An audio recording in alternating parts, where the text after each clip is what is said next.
Welcome. Welcome, beautiful family. On this beautiful day that we get to mourn and celebrate our beautiful brother, the hopeful child. We want to thank Tyler and Peter for that opening music. We want to thank all of you for being here and all of you who have contributed to this beautiful altar. And if you have anything else that you would like to contribute, if you've not put your thing at the altar, then now is the time. Can everyone please silence their phone at this moment so we can really settle and drop into this moment in a heartfelt space? And as we silence our phones, may we take 3 deep breaths. Actually, let's let the altar go first.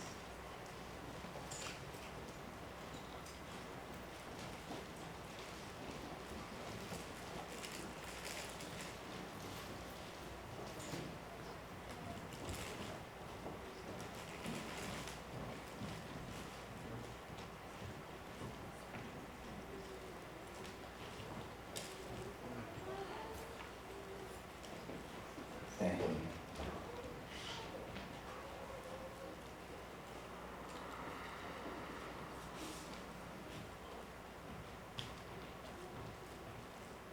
Thank you so much. Matt was always so skilled at building altars. I complimented him numerous times, and this is an altar worthy of Matt.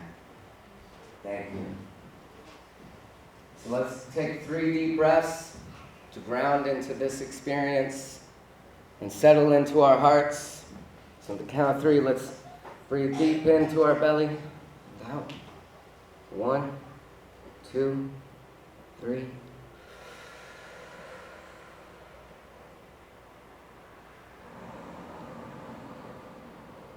Again.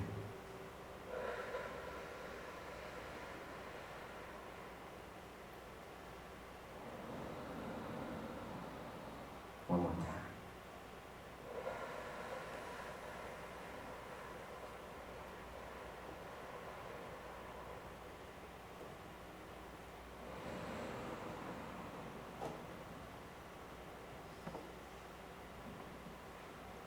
Now as we begin this ceremony for our brother Matt, Luke is going to start us off with a flute blessing.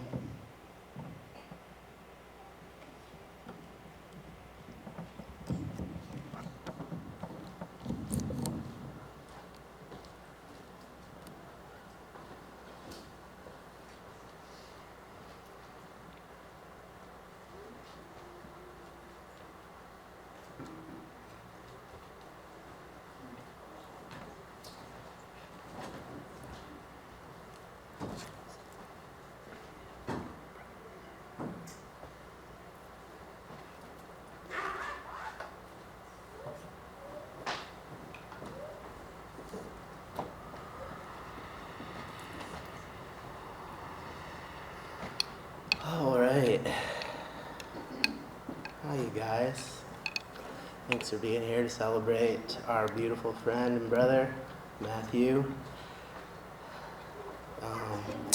This is just a little prayer through the form of music to send up some love to our beloved. If you can throw a splash of reverb on this for the flute, that would be sweet. Thank you.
Love you, buddy.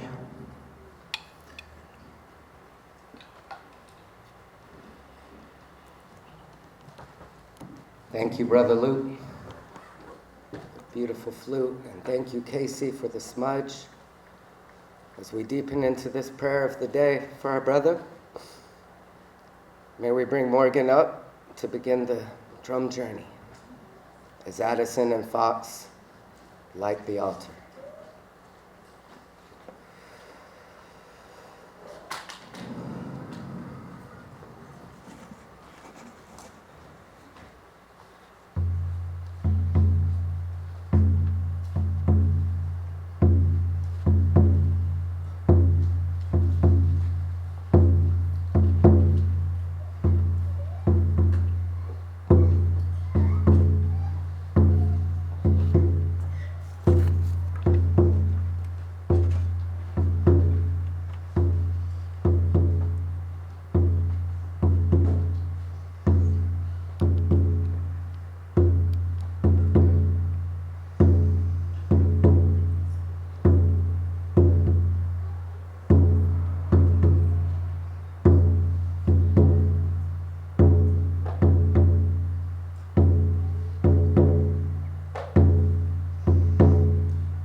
For the life Matt lived, for the love he gave, and for the light he continues to share with us. To our Mother Earth and Father Sky, we come to you today in thanksgiving. We are grateful to gather on the traditional lands of the Kalapuya people. May we bow in reverence to their teachings and to the wisdom of all indigenous peoples who pray in a good way and continue to walk gently and harmoniously upon this earth. With this flame, we honor the primordial light of creation and awaken this altar as a bridge between worlds. May this fire serve as a symbol of Matt's eternal light that continues to guide and protect us. With the tears shed here today, we honor the human experience and the ability to feel the full spectrum of emotions. May we remember that our tears are the life-giving waters of this planet and release them freely as our offering to our beloved Mother Earth. We call upon the spirits of our ancestors, whose blood runs through our veins and whose memory is woven into our DNA.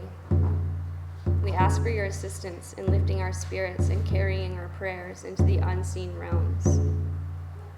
All other kindred spirits beyond the veil, please be here now in support of this ceremony for our dearly beloved Matthew. And finally, we call on Matthew Harman himself to be present with us today. Matt, will you please wrap our tender hearts with your warm, healing energy? We grant permission for angels, spirit guides, and guardians to be present with us for this sacred gathering. We call upon our plant allies, the animal spirits, and all other supports to be present with us today. May this space be transformed into a sanctuary of courage, a space of unconditional love and non-judgment, where all our parts are welcome. May we feel free to be broken and messy, as well as whole and ecstatic as we grieve and celebrate our loved one. May all beings feel safe to be authentic here. As we open this ceremony, may the impact of Matt's love ripple out into all dimensions, across all timelines, and touch all the hearts that need healing at this time. And so it is.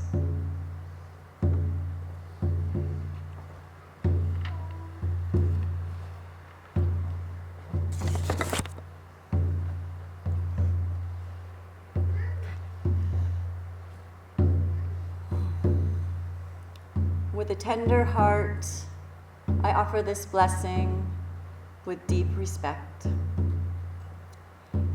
May we be blessed with constant courage and strength as we feel the huge loss of our dear Matthew, a beloved partner, son, grandson, loving father, and incredible friend. May we be blessed with a deep knowing of how many lives Matt touched through his generosity, his open heart, his music. Matt touched his music and the gift of his beautiful smile that would light up a whole room. How he offered a sense of belonging to those in his presence. May we be blessed with always remembering Matt for his visions, his dreams, his words given through amazing songs. May we be blessed with the awareness that Matt loved fiercely. He made every day count, and although he left us far too soon, his memory will live forever in our heavy hearts. May the gift of time help us to heal with grace. May we carry Matt's dreams forward with us in a good way. May we hold close how precious and brief life is, so that it will remind us to live like Matt did, appreciating the beauty in every breath, every moment, every day. May we continue to feel comfort as we grieve together as a community, where we can honor a beautiful man, a shining light who spread joy to everyone he met. Matt will always be remembered through the laughter of his darling girls, the loving devotion he had for Jocelyn, the stories we tell, the dreams we share, the tears we cry. May our spirits be lifted in every rainbow, blue sky, and garden we see. May we find gentle peace of mind as we move forward with love, hope, and grace. Until we meet again.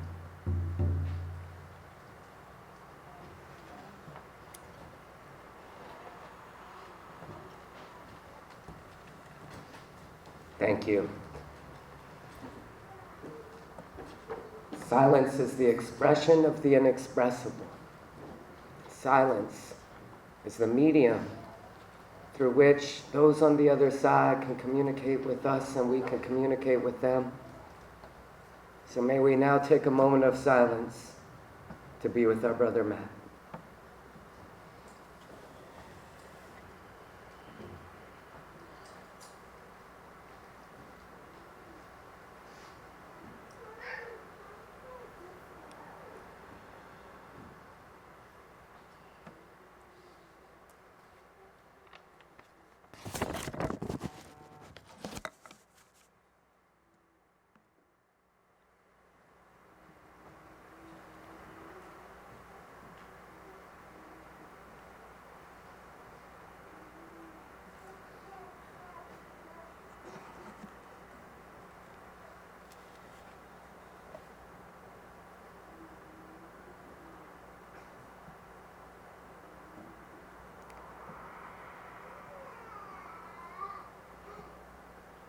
Next, we would like to bring up our brother Dirtball to read a poem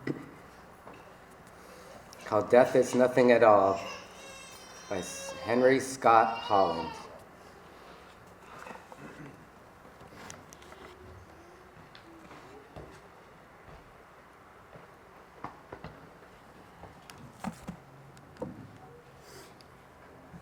Hello, everyone. Thank you all for being here one more time. I came down with a bit of a cold today, so my voice might not be at its best, but we're all here together. And Jocelyn asked me to read this poem, again called Death is Nothing at All, by Henry Scott Holland. So, death, I'm too tall for this. All right. Death is nothing at all. It does not count. I've only slipped away into the next room. Nothing has happened. Everything remains exactly as it was. I am I, and you are you. And the old life that we lived so fondly together is untouched, unchanged. Whatever we were to each other, that we are still. Call me by the old familiar name. Speak of me in the easy way which you always used. Put no difference in your tone. Wear no forced air of solemnity or sorrow. Laugh as we always laughed at the little jokes that we enjoyed together. Play, smile, think of me, pray for me. Let my name be ever the household word that it always was.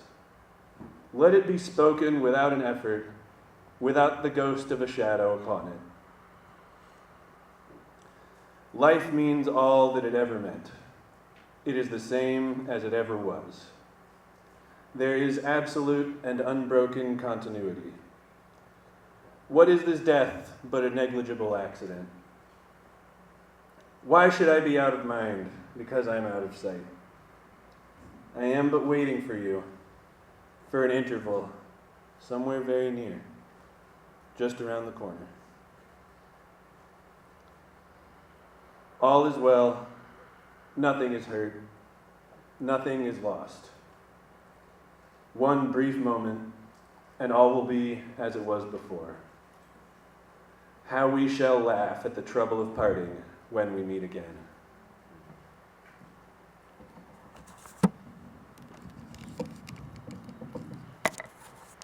Thank you.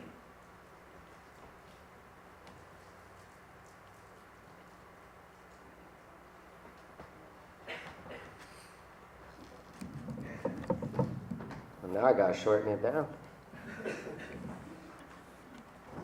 Next, we would like to introduce Peter Romanelli to perform 2 songs dedicated to Matt.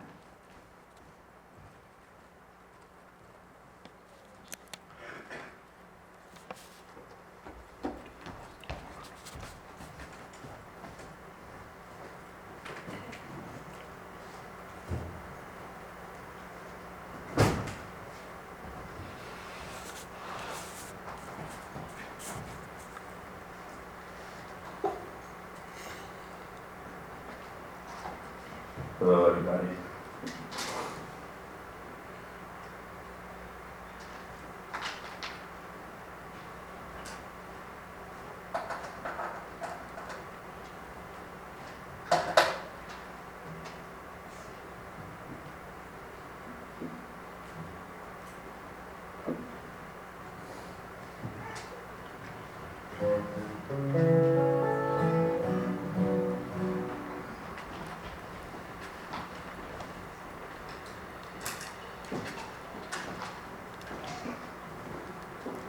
Hello.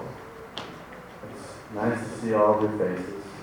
It's nice to be here with all of you, feeling Matt's love in this room after some time has passed. We've all been kind of marinating in this experience together.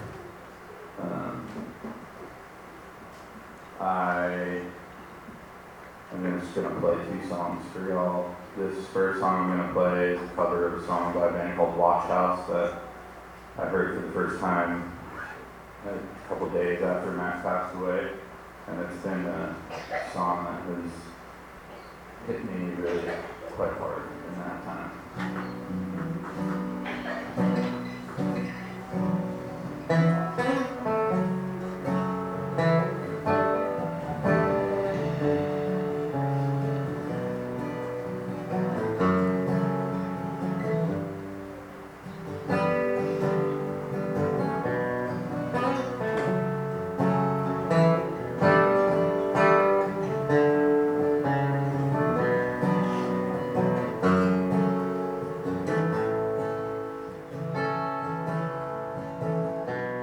Like an old friend, it's kind and expected. Cadillac came, gave our groove life. Loss has no end, it binds to our connection. We don't speak of it, we don't even try. You could help me share the trouble. She got burdened in you. You can help me end it on time together. If memory will ever shine like golden embers in the night.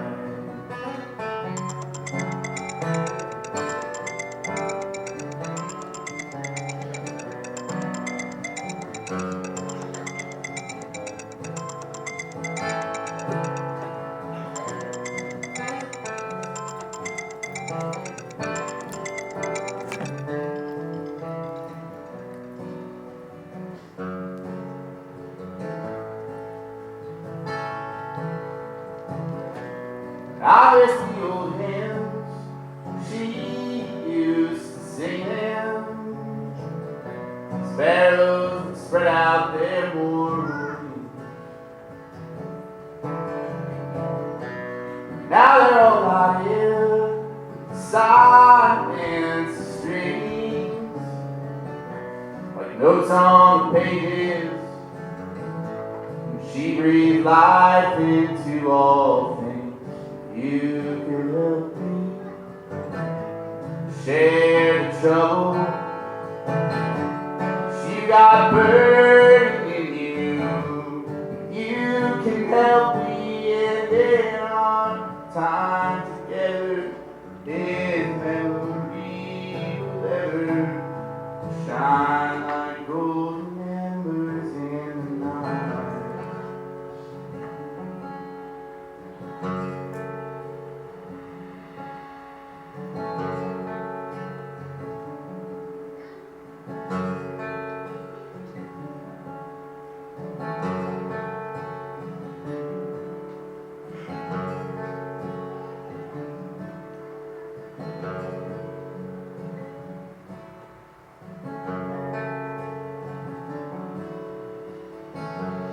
Like an old friend, reach out and touch me. Baby, light, understanding. You can help me share the trouble. She got burdened in you. You can help me end it on time together. If memory will ever shine like golden embers in the night.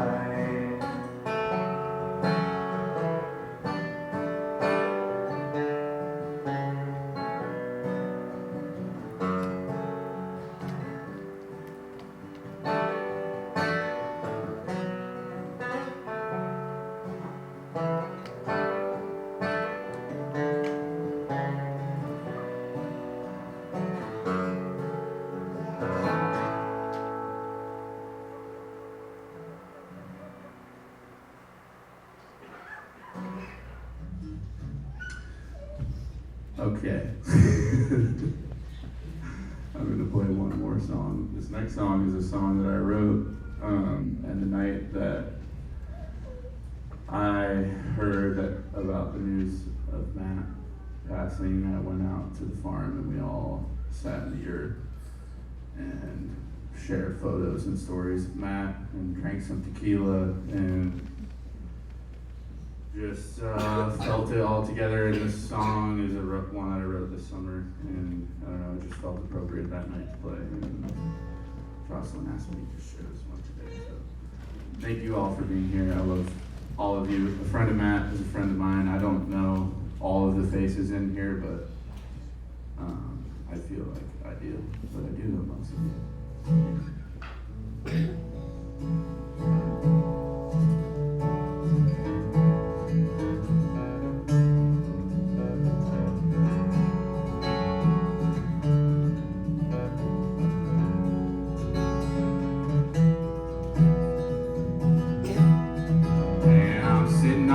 on the bank of the river, and I've seen wildfires burning up on high, and I've heard that angel band sweetly singing all through the night.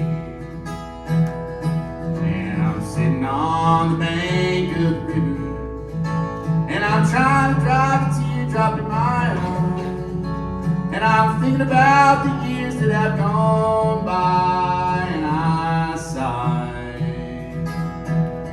It's that old Mackenzie River on a long hot summer day. It'll tear your heart wide open, it'll blow your blues away. It'll teach you how to live, it'll teach you how to die, it ain't no lie. It's that old Mackenzie River on the 13th of July.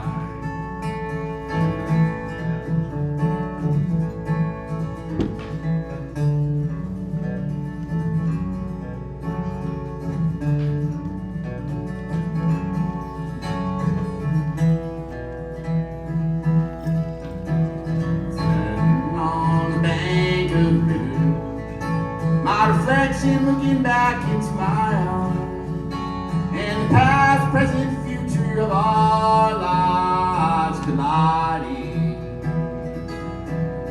And I'm sitting on the bank of the river, and I'm listening for the whisper of the wind, catching fragments of a song that never ends on the river bend. It's that old Mackenzie River on a long hot summer day. It'll tear your heart wide open, it'll blow your blues away. It'll teach you how to live, it'll teach you how to die, it ain't no lie. It's that old Mackenzie River on the 13th of July.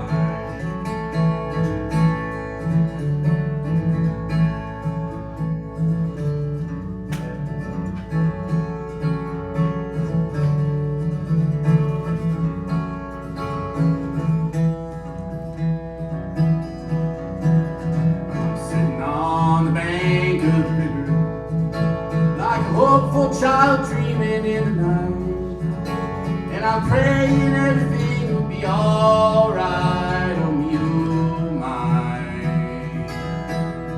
And I'm sitting on that old Mackenzie River. I'm gonna start that over. It's that old Mackenzie River on a long hot summer day. It'll tear your heart wide open, it'll blow your blues away. It'll teach you how to live, it'll teach you how to die, it ain't no lie. It ain't no lie. It's that old Mackenzie River on the 13th of July.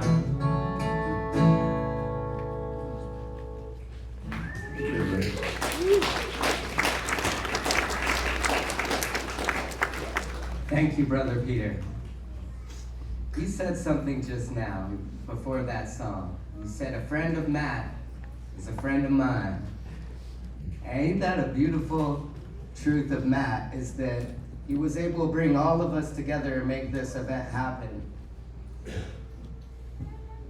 And to have an impact on all of us that's coming out today, and that is something truly to be cherished. If you're in the back, feel free to come on in and find a seat. As this next portion of our ceremony is the life tributes part. This will be a chance for loved ones to speak about their experiences with Matt, to share tributes, and our first person to share a tribute is Andrea Tyson.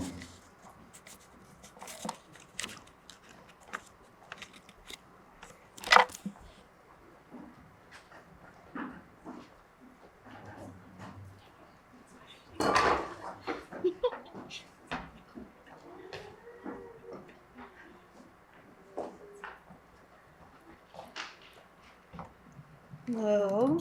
Oh, can we make this a little taller?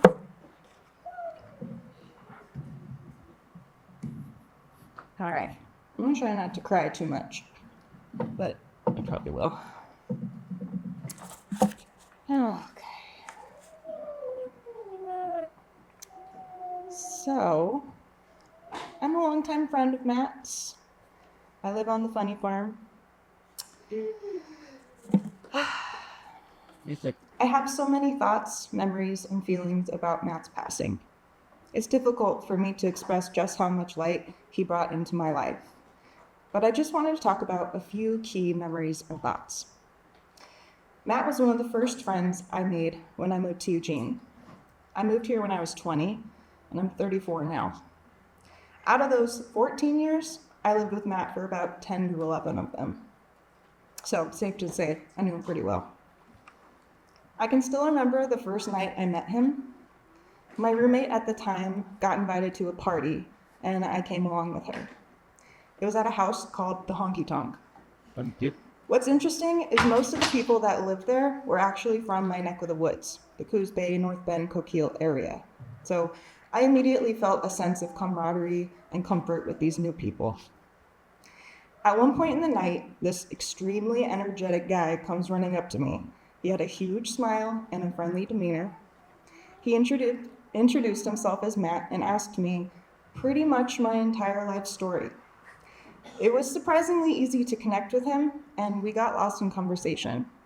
We talked a lot about music. Matt always had that ability to make you feel like you've known him forever. And at one point, he just said, "I think we should get married," which threw me off, but he was harmless, and we laughed about it. For those of you who may not know, Matt and I were actually together. We were together for almost 4 years. I'm grateful that I was able to experience that loving and caring side that not many others have. I believe he's a huge stepping stone in my life that made me who I am today. We were both able to learn and grow from that relationship in a lot of ways. Actually, the amount of growth I've seen in Matt the whole time I've known him is really inspiring. But that was Matt, one of the most inspirational humans I've known. I know that Matt is the reason why the Funny Farm exists today. He was the glue. He was the dreamer. His ability to network and find amazing people is rare. I mean, it was Matt who found the property in the first place. I remember the first time he took me out to the property. He prefaced by saying, "It's a little bit of a fixer-upper, but just wait. So one night we drove out there. When we got on Kimball Road, I was blown away by how beautiful the land was and how the cute little houses were. And then we took the left onto the property, and I was surprised, to say the least. Fixer-upper was an understatement. But when we walked around the property, I started to understand his vision and see the potential that he saw. We fell asleep on the living room floor, made of 1,000 blankets and pillows. When I woke up that morning, he was still ecstatic, and his energy was contagious. Shortly after that morning, we all moved everything out there, and that was the beginning of the Funny Farm. The Funny Farm is a place where community can thrive, where families can live and help each other, where we grow food and live off of the land, where there is ample space for get-togethers and reconnecting with the earth, where we can work the land and heal it, where we get silly and we laugh, where we find comfort in the chaos that's happening in this country right now. These are just some of the ideas that Matt and the rest of us share. Sounds like paradise, right? But it's been an ongoing process to get to those ideals. Through some hardships and learning from mistakes, we are continuing to work towards those dreams. And Matt was a huge part in that vision. His passing is a massive loss. But even though he's not physically here anymore, his dreams, his love, and his passion, just to name a few fabulous traits, will continue to live on and fuel us to work towards these goals. The last conversation that I had with Matt, the day before he left us, we had a team day. We were cleaning out the bomb shelter. And if you know about the bomb shelter, you know it's a big project. I was personally going through some emotional turmoil and wasn't really in the mood to work, but I decided it might be beneficial for my soul, and I'm really glad I did go out. Matt was excited, He was working hard. He was hutching and butching. It was hard not to smile when he was. But he brought up how if we just had some more friends out there for team days, we could finish clearing and cleaning up the farm in just a week or two. And again, his excitement was contagious, and I remember thinking, hell yeah, let's do it. The last conversation with him has left a mark on me. I would love to continue to build out and beautify the property even more, not only for the benefit of us at the Funny Farm, but for the honor of Matt. Matt has left us in a physical sense. We all feel it. But I do believe his death left us with some important lessons. Believe in yourself. Connect with your inner hopeful child. Tell those in your family and circle that you love them. Encourage those around you. Be kind to others, including strangers. Be grateful and appreciative of where you are now. Collaborate with your friends. Continue to create and dream on. These ideas I just mentioned are some points of conversation that I've had with Matt throughout the years. And I think most of you in this room probably resonate with them too. I will certainly be reminded of his light and the love he exuded, especially through his family, through Jocelyn, and through his two beautiful daughters that I often call my nieces. I could go on and on about fun memories and stories about him, just like I'm sure all of you can. But I do know that he's probably smiling down on all of us right now, and all the hard work that Jocelyn put into this event to make it so beautiful and unique, just like Matt was.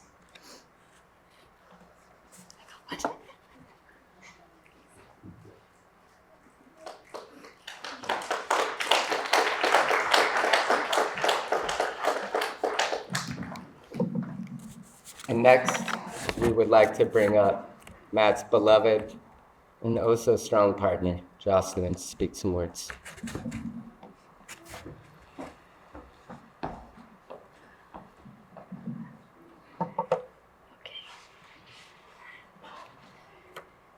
Oh, all right.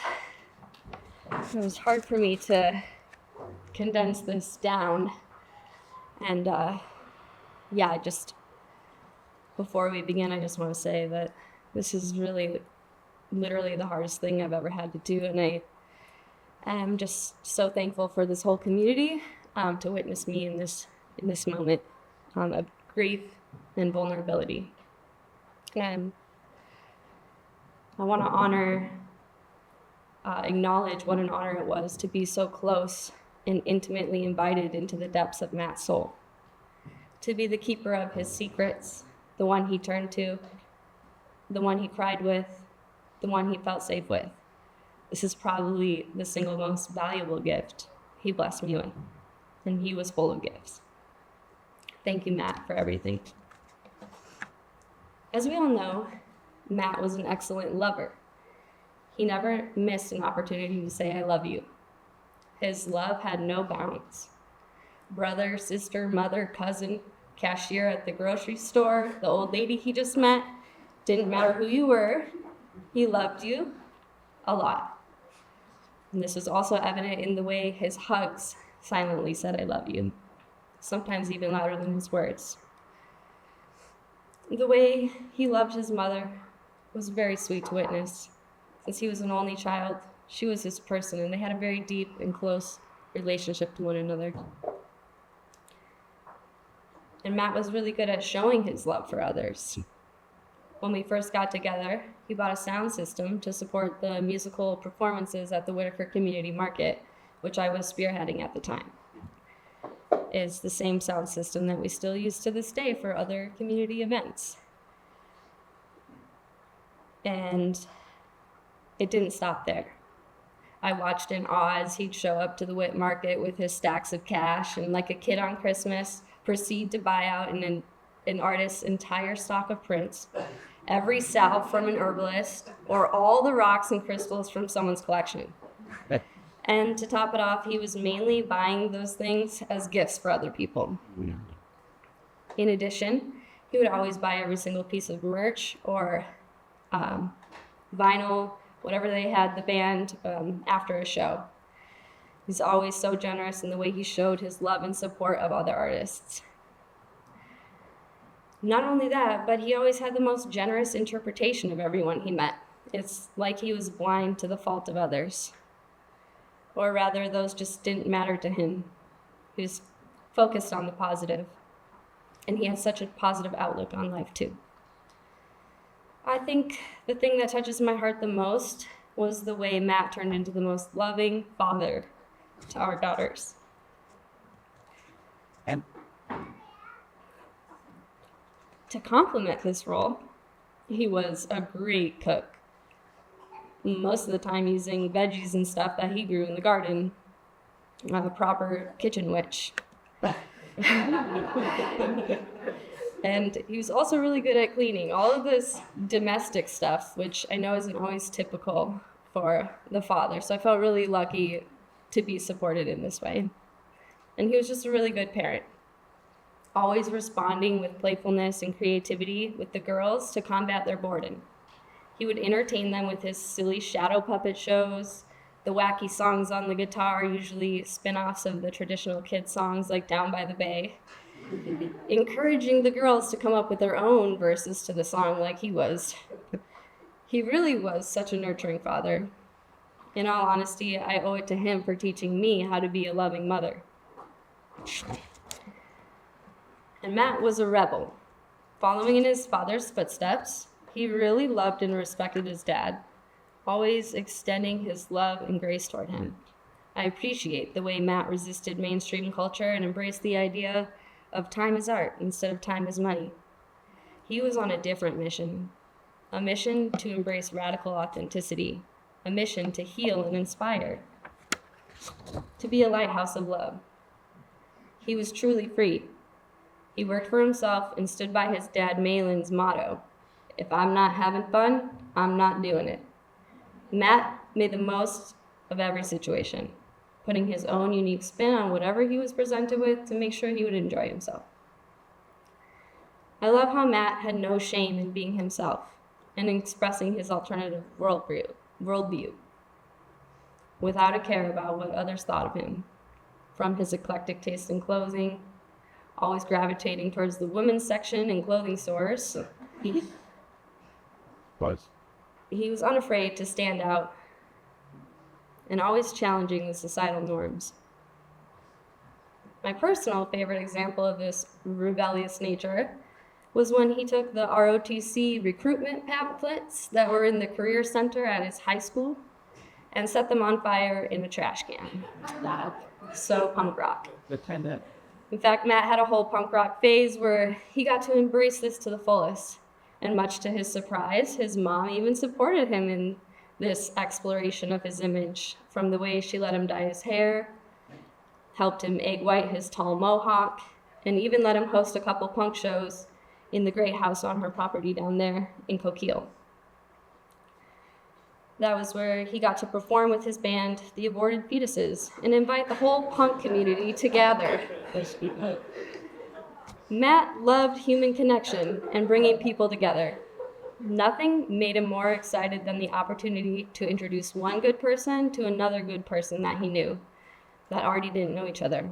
This was partly why he was so passionate about the Funny Farm Forest parties, because he loved to curate a gathering of converging circles. Furthermore, Matt was a natural leader and teacher.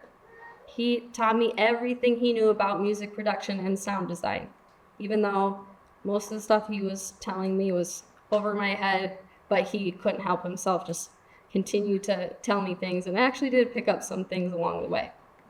He taught me how to DJ. He even taught Elder how to DJ a little bit, and he was also starting to teach Starling to play paradiddles on the drums not too long ago. He also taught me the ways around the garden, how to cultivate cannabis, and the importance of respecting the earth. He couldn't help himself to share every bit of knowledge he'd absorbed from his experiences along the way. Recently, he had the opportunity to give a presentation through his boss at the Black Cultural Initiative about permaculture and plant guilds, one of his favorite subjects. He was really nervous to do it, but he was really proud of himself for pushing himself into that growth edge.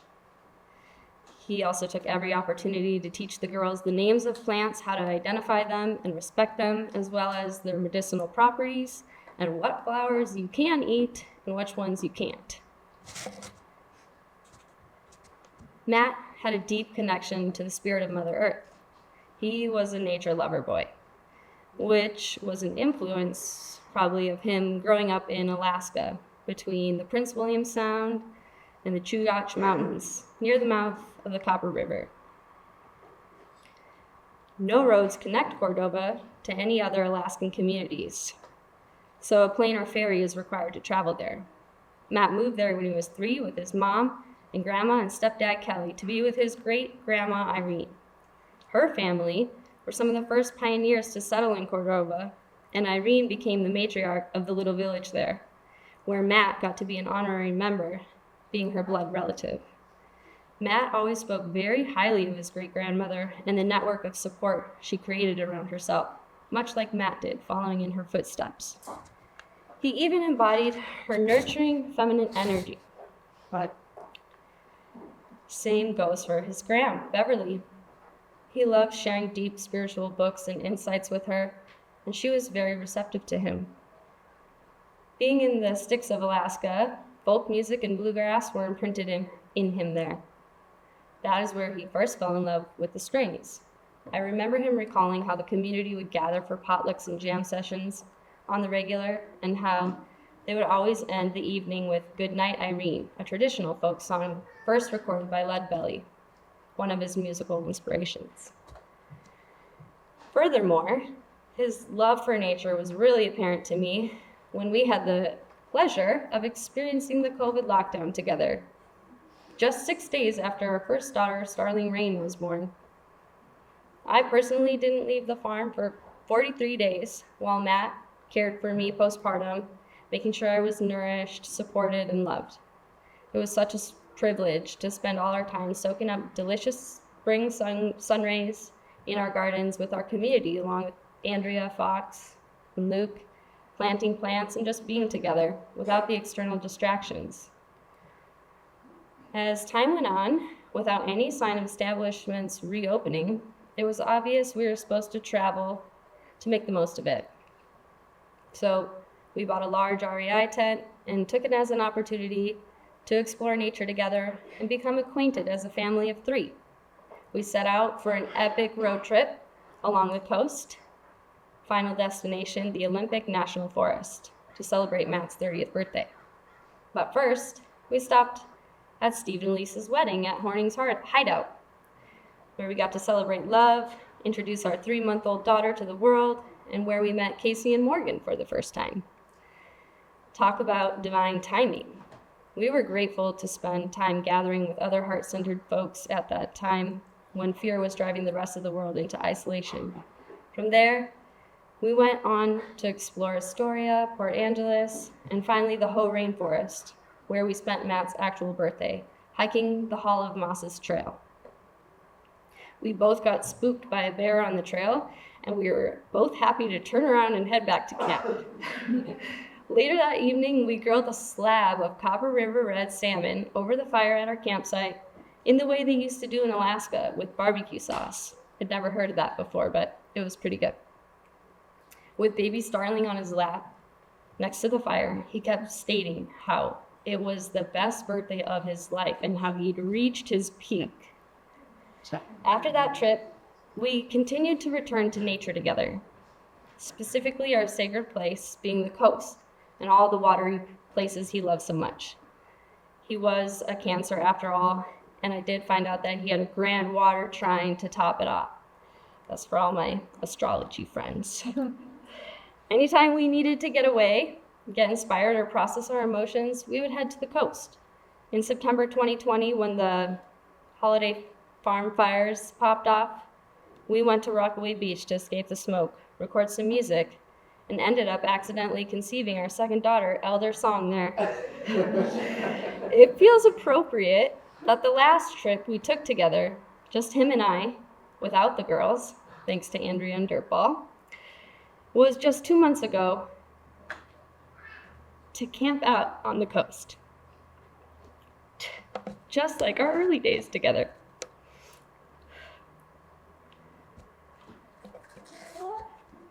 On this last camping trip, we held each other through a thunderstorm in our flooded tent, hiked the Hobbit Trail down to the beach, and spent time in silence next to the fire together. I'll cherish that memory forever. Furthermore, because of Matt's deep connection to the earth, he had a natural knack for gardening. Matt was a master of permaculture and embodied the permaculture principles, which are earth care, people care, and fair share. He was a self-proclaimed pollinator and saw himself as a catalyst for growth, and he certainly was. He took every opportunity to spread seeds. He always advised the girls against picking flowers so we could admire their beauty for longer. And when those same flowers had gone to seed, he would walk around collecting seed heads and then scatter them into new sections of the garden. In permaculture, this is just one method of chaos gardening, and he was really good at it.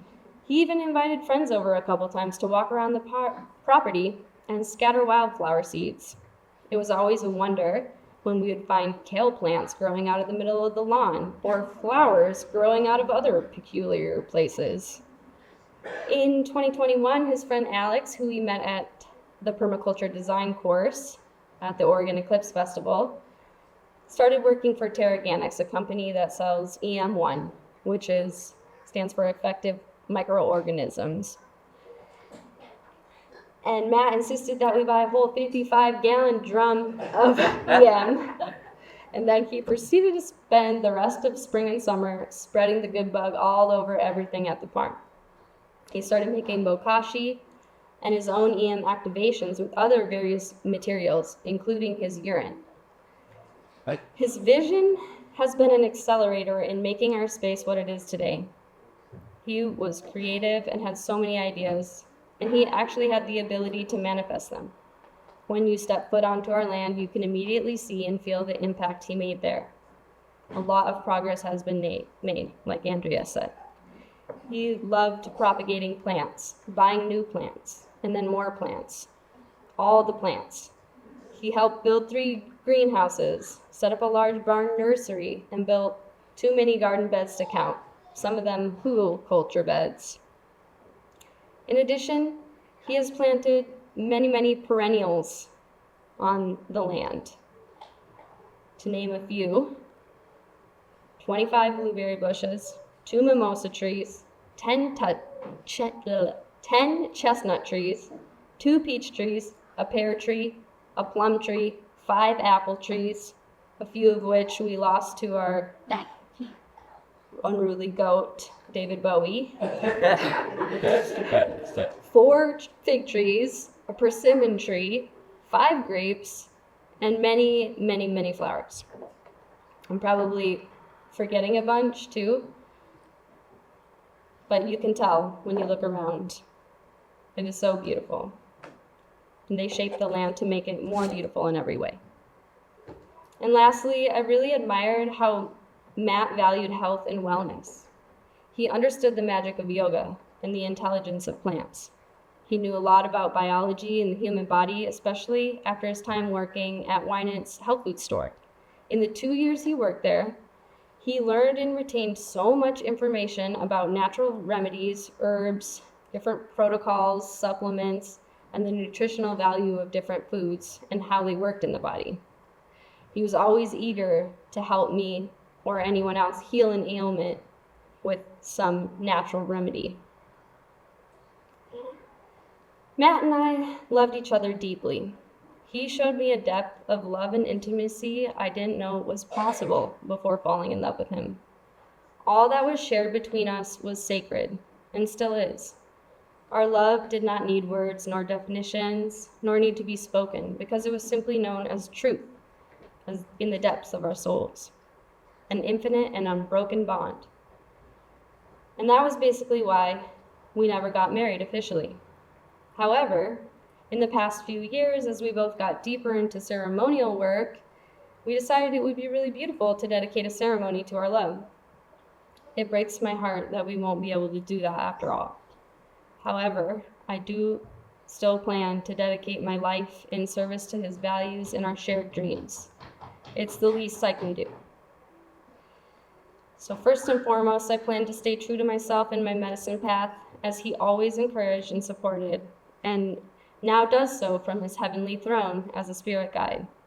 He was the king to my Joss Queen, and always will be. I promise to extend his love to his daughters, Starling Rain and Elder Song, and never let his memory die so that they can witness him in all his glory through stories, pictures, and videos. Second, my goal is to release as much of his music as possible. He had a lot of ideas. He started a lot of songs, but not a lot of them made it out into the world. So I hope his collaborators, many of you who are here, can help me in this endeavor too. He started collaborations with nearly every other musician he ever met. Some got released, but lots are still in the works. He felt so blessed to be part of the Soulful by Nature and Applecross communities, where he was seen and celebrated for his talent. He also had a special way with the guitar in writing folk songs that were rarely shared, with the exception of with Pete, who he would make little videos and send to him on the regular. Me and everyone else at the Funny Farm got to hear a little bit of his folk songs too, as he would walk around the kitchen playing them.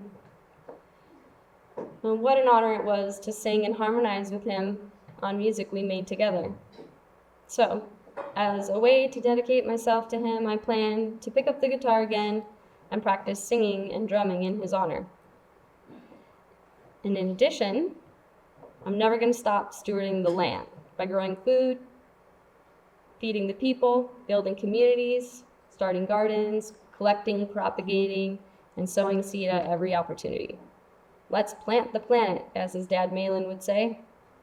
I still plan to build our dream eco-retreat and healing center on the land that he named Sleeping Bee this summer after finding numerous bees in his flowers that were sleeping. After he mentioned it to me, I started seeing the sleeping bees everywhere too. His spirit lives on now through all sleeping bees, as he was the definition of a pollinator and ironically struggled with insomnia and lucid dreaming for hours on end some nights. And furthermore, I plan to stand by his boss and dear friend, JR, who he worked for at Organic Roots for the past 2 years in his personal endeavor to start a community and cacao farm in Puerto Rico. Matt and I were planning on taking a family trip over there this winter to start working on it with him. JR and his family are lovely people with the same shared vision as Matt, and I plan to support that fully. And finally, as a way to spread his love, I promise to take this newfound capacity for unconditional love to love up his daughters and his entire soul family. Obviously, the amount of grief I'm feeling is immense, but I promise to stay hopeful and alchemize this pain one way or another. Grieving is a sacred art, not an art whose product should be sold or seen objectively. Grieving is an art that, when it is fully known and made to actively happen in all its grandeur and integrity, is the backbone of all real peace. It is the art behind all real art. And Matt knew this too.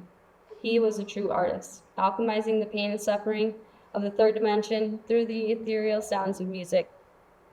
He had a gift of channeling emotions into sound, and his hope was to touch and heal individuals through his music. He held so much joy and appreciation for life, in the same capacity he held the grief of the world. So this is an invitation to go forth and make your art. Turn your love light on and keep it on, and then shine even brighter. It's what Matt would want us to do.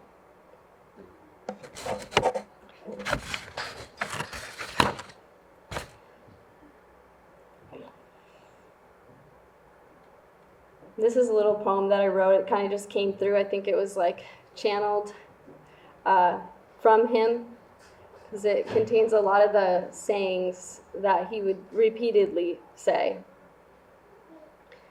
A channeled message from Matt, straight from the Funny Farm in the foothills of the Cascades, right down the street from Jerry Garcia's old house. So if I had only one thing to say, it would be, I love you. You already know. I love you like I love myself. We out here, practicing permaculture out here. A culture of forever, a love that never dies. Like a sunflower always looking toward the light. Remember to follow your bliss. Our connection still lives. It's a rainbow full of sound, and everybody's dancing. I'm a rainbow too. He's gone, but the music never stopped. Hopeful child forever. Smiles Davis, in all ways, at your service. Always. Nothing left to do but smile, smile, smile. It was good to be seen by you.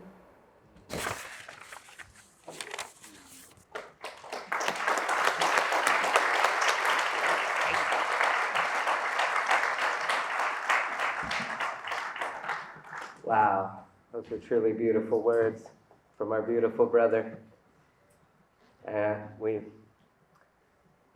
Jocelyn, I just hope you know that we're all going to support you in that mission of supporting Matt. Next, we would like to bring up our sister Morgan Page to read a poem in the garden.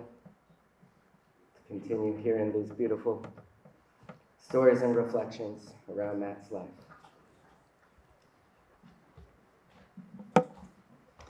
Yeah, as Jocelyn said, we met at Steve and Elisa's wedding in 2020, and I was like, these are my people. Okay, Earth Mama Joss, we got baby Starling, who they let me hold her right away. I was a complete stranger. And Matt, who introduces himself as Smiles Davis. I'm like, yes. We, since then, have been weaving so much beautiful creativity together. And a couple years ago, when my best friend Casey introduced Addison and I, the first night we met, you know, he's connecting all of these dots that I already know his best friends, and he already knows my best friends, and we're just coming in full circle, just circle after circle after circle. And I'm just honored to be here. I'm honored to share this poem that came through the last couple of weeks in honor of Smiles Davis in the garden. Collective abundance leads to individual prosperity. Work with each other to find your roles in the collective vision and thrive with your community. Matthew Harman. This is in the garden in 2 parts. 1, elephant garlic. I cup my etched palm and dig 3 inches into the compost dirt to place the elephant garlic bulbs flat side down, tip curved up and out, ready to realize its reach beyond winter. I'm thinking about all that is. The is being also what was, the was also being were, as in the truth is you were just there in the garden, and now you're somewhere else. And we're here in the eye of the storm of your sudden changing, sifting through memories in the bardo of your great initiation. So what now? Gotta keep the blackberries in check. Gotta harvest the squash and onion and corn. Gotta build up the beds for next season. We must continue to collect seeds, spit bars, cultivate ways to celebrate you. 2, how to move forward. Let us now move forward with our palms so coated in living soil that our skin has no other choice but to become it. Let us gather around the funny farm fire to laugh, to cry, to wonder, to share in all you are. Let us dig deep into the cavalcade of your photos, a festival of selfies, of stories, of silliness, of songs. Let us be soulful by nature, crossed by apples, and hopeful as a child. Connected by you through a series of seasons of cross-pollination. Let us now sprout mullein from our lungs, comfrey from our shoulders, mint from our feet. Let us grow mimosa from our eyelashes, amaranth from our fingertips, marigolds from our belly buttons. Let us flower every fall into the most fragrant of dankest buds in hues of lime and purple and blue. You'll be the spark that ignites it and the cherry that keeps it lit. Let us also be the water flowing abundantly from your well to the roots, from your roots to the river, from your river to the sea. Let us act as mycelia does, just below the surface of the wide-bellied earth, whispering to each other, we've got you, we've got you, we've got you. Let us always walk the garden path hand in hand with gratitude for all that is still growing, dreaming of all there is yet to plant. Let us embody love as you do, sitting up there on a rainbow with nothing but big old hearts dancing in your eyes. We love you, Matt. That last line was John Prime. Thank you.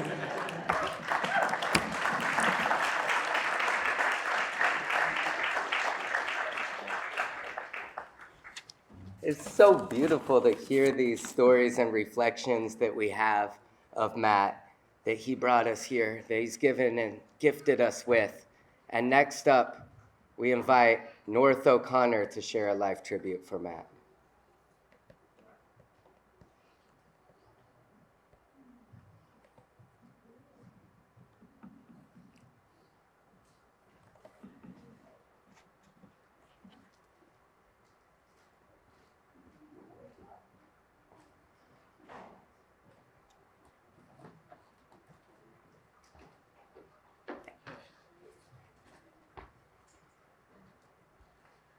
Hey.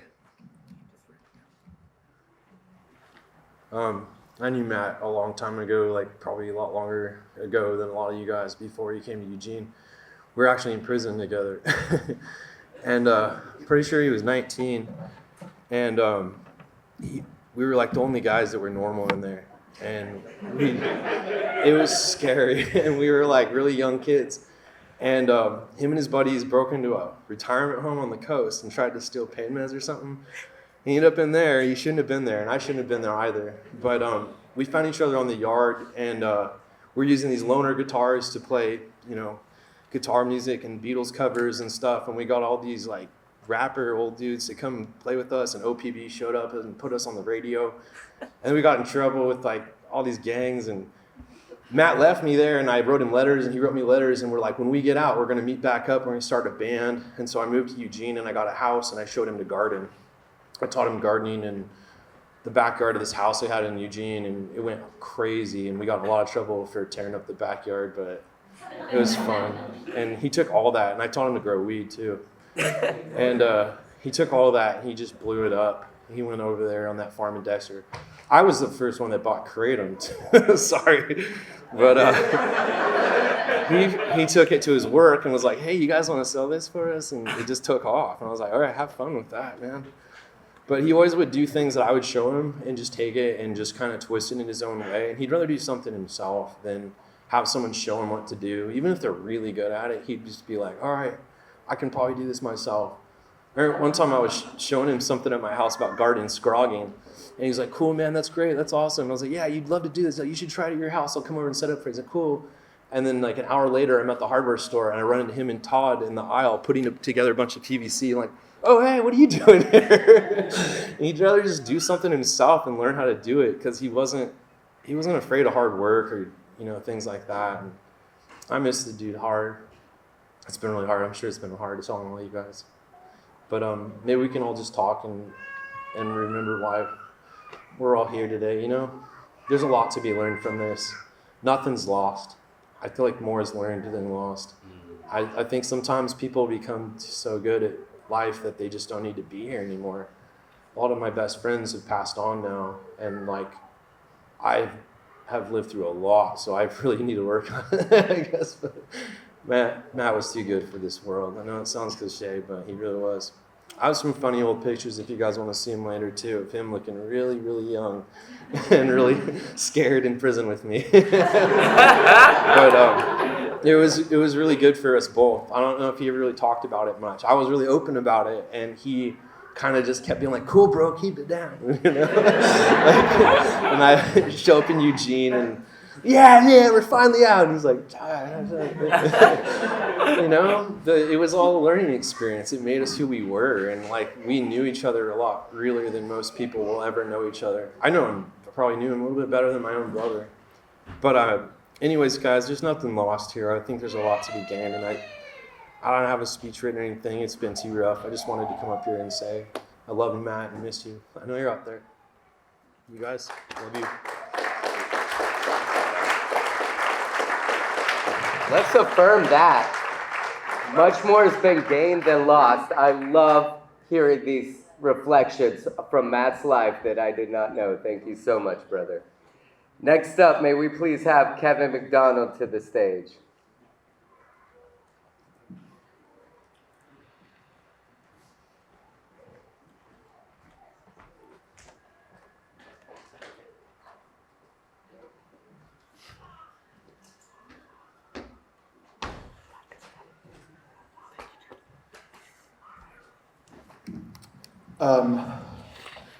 To continue with the amazing band names, I played in a band called Soccer Babes. And, a lot of my favorite memories in life are because of Matt and the people he introduced me to. The whole time of playing the house shows and everyone getting together and just feeling like we're completely invincible. I want those moments back in my life so bad, and they're just the best reminders of how to stay alive and just how to just treat everyone with love and respect. Everything in my life I can give to Matt. The way I approach people. Matt and I met while I was absolutely failing, hitting on a woman at Agate Alley Bar, standing right next to me, witnesses this total meltdown go down and just turns around and does the "nice one, dude." And I was just like, I think we need to be friends. You're awesome. And I'm not even kidding you. Matt and I spent the next 24 hours together after that night. We went to his house. We listened to music. I said, I have all these songs. I want to start a band. Do you play bass? No. Well, you do now. And literally 48 hours after that, we went to the music store and bought a bass. And we started this band that I continue to play today. It's literally everything in my life is Matt. We didn't connect much for a while after some hard times and parting ways a little bit. But I think the universe brought us together one last time as our band had a tour date fall off, and I noticed the Funny Farm was having their fest. And I knew it wasn't going to be a real official show or anything, but in my heart, I just wanted it to be one more time to see Matt and just reconnect with them in so many ways. In the years that we didn't see each other, constantly texting each other, constantly using the word, I love you, man. Everything you're doing is so amazing. And it's insane to me that I went so long not seeing Hopeful Child live, and that at that Funny Farm was the very first time I was ever able to see Matt do his music. And I'm just so grateful for that I at least got that chance. Yeah, Matt is the reason for my being, my music, my personality, the way I love people, the way I bring people into my life. It's all because of Matt. He is one of the most special people I've ever met in my whole entire life. And I really miss him. And I will continue to live my life exactly like Matt. Love, nurture, respect, treat everyone with respect and kindness. It's all you have left in this fucking crazy time of a world that we're living in. So honestly, Matt is my idol going forward in life, and that is that. Thank you. I love you guys. That was so beautiful, man. Thank you so much, Kevin, for those beautiful words for our beautiful brother Matt. And now it's your turn. If you feel inspired to share a story, a song, a poem, a laugh, a tear about Matt, feel free to stand on up. If you want to walk to the microphone, you can. If you do not feel like walking to the mic, just stand up and look at me and I'll bring the mic to you. Would anyone like to share? No need. Heaven's yes to all of you. I love every one of us. They'll always love us. I remember that poem that Curveball said. I said the same thing to him when I went to travel. It's so sad you're leaving. I'm just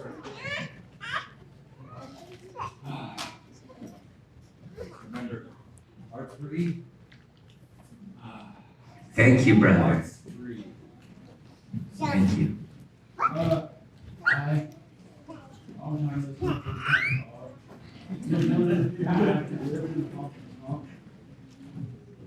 I didn't even get this crappy t-shirt. It belonged to somebody else. But I remember a friend of mine and Matt were at a party, and for some odd reason the music felt like we needed to sing Harmony on the stairwell, and we played Richie Valens' O'Donna, and we were just like, oh my God, we are awesome at this. You know, I was like, we are killing it. And my roommate Jake's like, dude, it's like 2 a.m. You guys gotta go to sleep. And we're just like, that makes a lot of sense.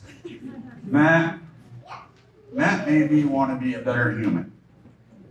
I was privileged just having to know him. And I will be privileged the next time I get to see him. Because he's probably gonna have some awesome stories. And you know, him and his dad probably have a gorilla grow patch, a couple of, he's probably getting chewed out by God. Like, you guys can't keep doing that. He's like, man, we're probably gonna keep doing it, so you might as well get on board. You know, so he's with his father now. It's not really the end. It's more like see you later.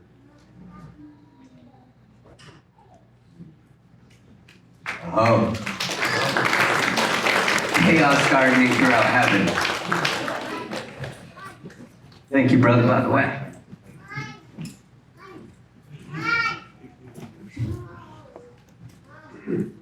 So many people had so many beautiful things to say. I'm not great at speaking in front of crowds, but I've lost a lot of people in my life, and sometimes I still talk to them in my head. And ever since Matt's passing, I've had little conversations with him for myself. And I was talking to Jocelyn at one point, and we were kind of conversating about it. And she said the same thing that I swore I heard from him, was just that we got to keep shining. And every time I start to get a little sad about it, you know, I think we're all gonna miss him a lot. But I always just hear him saying, like, chin up, man. Like, we got a lot of beautiful things to live for. And I agree, there's nothing lost. It's just to see you later for a little while longer. That's all. I just happen to be sitting next to him. I'm gonna keep it short. Matt has been a friend of mine since I moved to Eugene 5 years ago. And all that we really had the time to do together was create spaces for people to celebrate life inside of. I could have gone anywhere when it came to doing what I do. I do sound, and I help put on concerts, and I came to Matt for a sound system, the same one that was mentioned about the Whitaker Market. And that turned out not to be the most efficient thing to do. Coming to use that system, we cracked it out of the bus it was stored in and immediately realized the tweeter was blown, and that turned into a whole work in progress that wasted a lot of time. And as it continued to frustrate me, just in the sake of doing good by what we were using it for, Matt continued to be a refraining smile that just eliminated my frustration. And I had a very short time with him, but in the spirit of how sufficient that was to provide for my heart and be away from Matt to love me more than I was loving myself the short time I had him in my life. I want to share a little prayer of gratitude.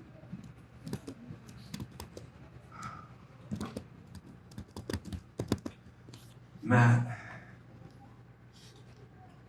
if you had only knuckle pounded me one time and reminded me of how great my ideas were, it would have been enough.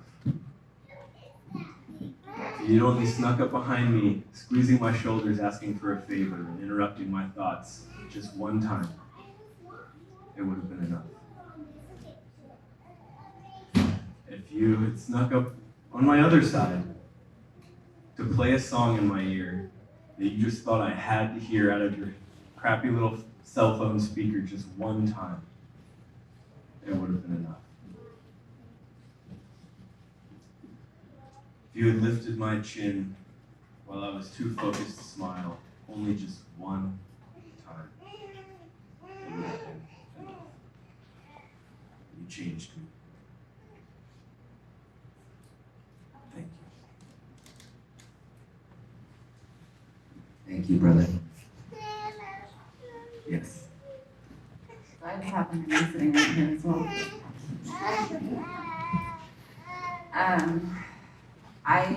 I met Matt once at Funny Farm this summer, and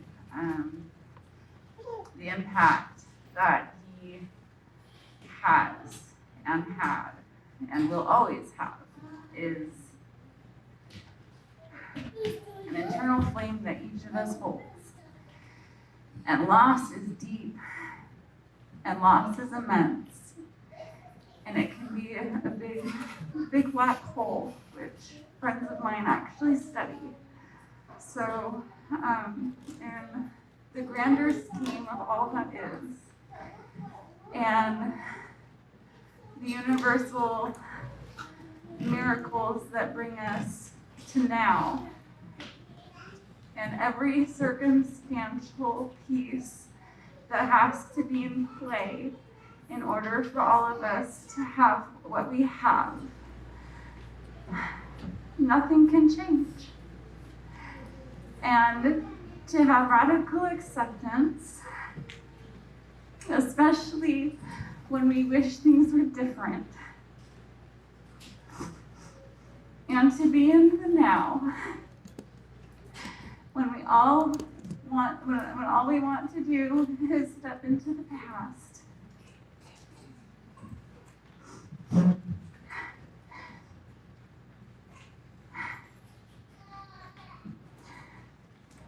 The whole point of life that I've learned up to now is to have fun with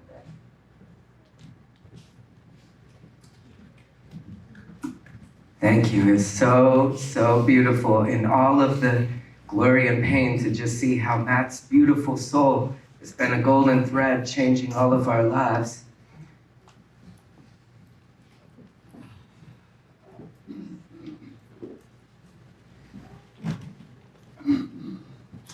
My name is JR, and I worked with Matt, and he was my right-hand man for the last 2 years, and other than my wife, my wife and kids, he was the person that I've seen the most these last 2 years, and I got really close with him, and he's talked about a lot of you guys, and he really taught me a lot. We had a lot in common with our love for plants, and his family. I have kids, and he really motivated me to be a better person, and I'm just so grateful for him, and I wanted all you guys to know that the week before he passed, I had never seen him more happy, and he was like I said, I worked with him for 2 years straight, and so we had a lot of ups and downs and stuff. But this last week, he had such a high vibe, and he was walking back and forth, counting his steps, and he broke the record of how many steps he worked, and he was so excited. He was walking around trying to add up his steps at the end of the day, and you know, he was doing yoga, he was exercising, he loved his kids. It was just, I just couldn't believe that this happened, and I feel like he had a light to him, a light, but also his weight was not heavy. And so that makes me happy to think about him when I do think about him, and I'll always think about him through my work and the things that I do. And yeah, I hope that we can continue to build his farm up and also to keep his vision going. And he really loved all you guys. He talked about you guys all the time, and you guys all meant so much to him. And like everyone's saying, community meant a lot. And so thank you for your time, guys. I want to let you know he talked about you too, and always in a loving way. Hey guys, it's Jimmy. I ended up getting really close with, I've known Matt for quite a few years, but then at the Funny Farm I got really close with Malin. And food was like a really big way we all bonded. And I just want to let you guys know that in Matt's honor, we took not one, but 2 bites of salad. And he didn't die, and maybe next time he'll take 3. But we all miss Matt, and it's really good to see you guys. Good to see you too, brother. So I knew Matt in the periphery. I had the pleasure of being his astrologer, and mostly I knew him through Jocelyn. I got to spend time with her, and she really warmly welcomed me out to the Funny Farm to read for their family. And it's beautiful to be an astrologer and get to see into a person's soul kind of the whole message and journey and purpose of their lives. But to read for somebody you don't know, and to see them through the lens of astrology and through the eyes of their loved ones, and then to be at a memorial service where I get to hear and see his chart come to life, and everything everybody is saying so accurately written in the stars of this man. That he is soulful and such a lover, such a networker and a harmony bringer. Has really a gift for unifying. And what's been amazing talking with Jocelyn through this transition about his chart, one of my passions in astrology is studying the posthumous activity of a person's chart.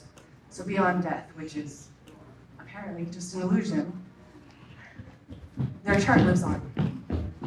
And Matt's real destiny, his real purpose, his real vision is only just beginning. So this transition is an initiation. Just want to let everybody know from the things that I'm hearing you say that truly it's written in the stars, and it'll really culminate in a couple of years where this community goes and what you all do with the ways that he touched your lives and continues to touch them. I'm just really grateful to be here and celebrate this man.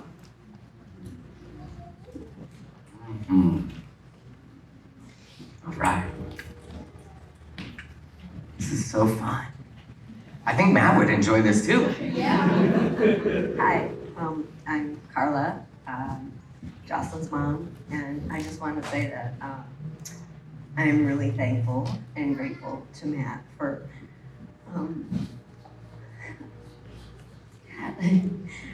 bringing all the love that he did to my daughter, for my daughter. And I saw it in her.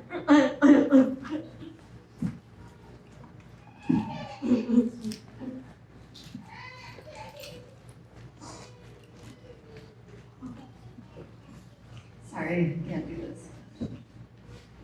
But I know that they had a beautiful relationship. The love they shared is something that I'm very grateful for him. I'm grateful to God for bringing him into this world, and so that he was able to share with not only my daughter, but with all of you.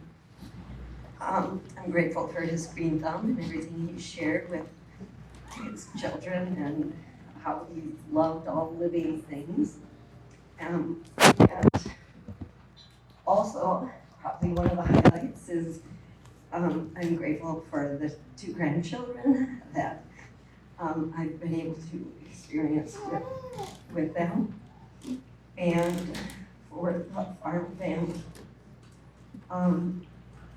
They're wonderful people, and it warms my heart to know that even though I'm far away, she's around it. A lot of love. I just want to thank everybody.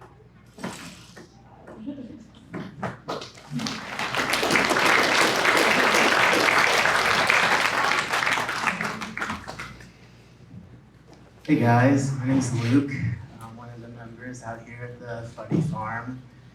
And I was thinking about just being quiet, keeping it in my head, but I really need to just get it out and talk about this amazing human that's changed my life in so many amazing ways. I remember meeting this guy like randomly at a party, probably 12 years ago or something. We just met in passing, we were acquaintances. We stayed in touch, never really spent too much time together. And then one day I was just in like this really transitional period of my life, like living out of the car with my dog. I was like, reached out to him on a whim, because I remember just this quick connection in a chaotic scene where we had met. I was like, that guy's really special. Like, I know we didn't get that much time together, but I felt something very just genuine and heartfelt and passionate from this person. So I reached out to him. He's like, I'm out here in Dexter. Like, he's like, dude, he's like, I'll pay you to trim weed, live here, sleep in your car. He's like, throw a tent up, whatever you need, you know, just so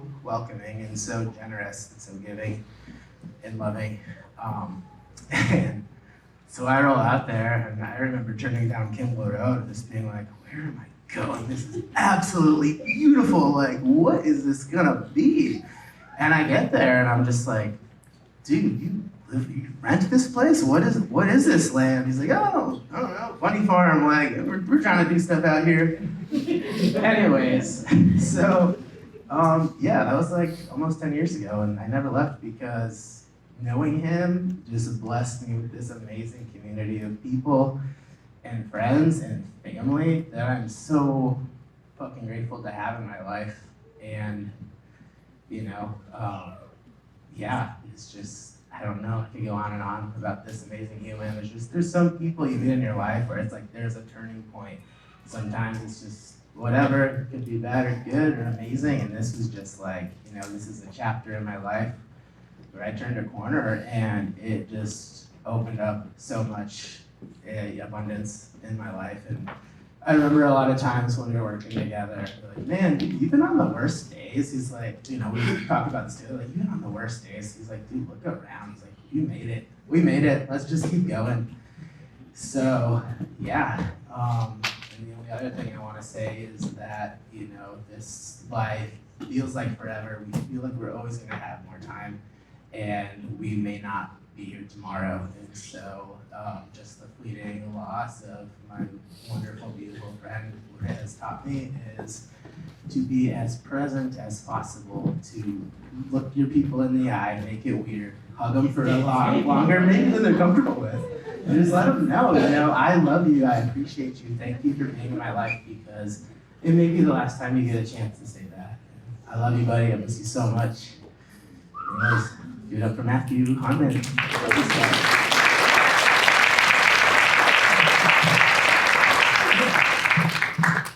I did not plan on saying anything, but I met Matthew in 2017. I started having these dreams that were waking me up at night, and I needed to build this thing, and it was really important. And it was a tricycle that made snow cones. And I figured out I could sell them at the Whitaker Community Market. And so the next 2 summers of my life, I spent with Matt and Jocelyn, and buying all the things that the artists made and trying to sell snow cones and buying ice. It was one of the, I spent all the money I had making the snow cone tricycle, and I had like $80 some weeks, and I would go buy ice and buy things to put on the ice, and I would drive the tricycle over to the market and spend the rest of the money buying little trinkets and things that the artist made. Try to make a little bit of money somehow the next few days to be able to make snow cones again the next week.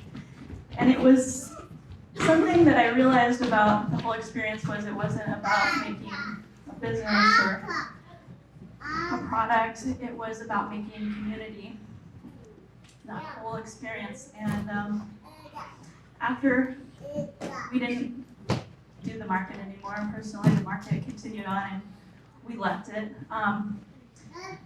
we decided to do snow cones at Oregon Country Fair.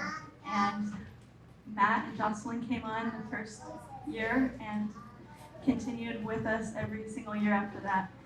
Even Matt is the only person on my crew that came every single year and helped me every single year without any failures to show up.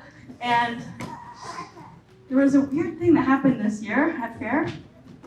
Matt told me, you know what, I'm learning that I don't need to work as hard, that sometimes I can sit back and let others step up. I was really confused. Like, Matt's never shown up in this way before. He's never like sat one out and like enjoyed himself while everyone else steps up. And I was confused about it, and I was like, what's going on? And I finally was like, Matt, he was like sitting in a lawn chair next to everyone else while they're working. He's like, you know, why don't you come road dog with me? We'll go get the ice, and you can sit in the car with me and go get the ice at the corner store. And that was the last time I really got to connect with Matt, was road dogging to the corner store. We needed to go get the ice. And I was really confused for a while, like why he just decided to enjoy his fair this year. Now it makes a lot more sense. He just fucking lived it up for his last fair, you guys. And I am so glad he did. So may it be a lesson to us all. Sometimes you can sit it out and let other people step up.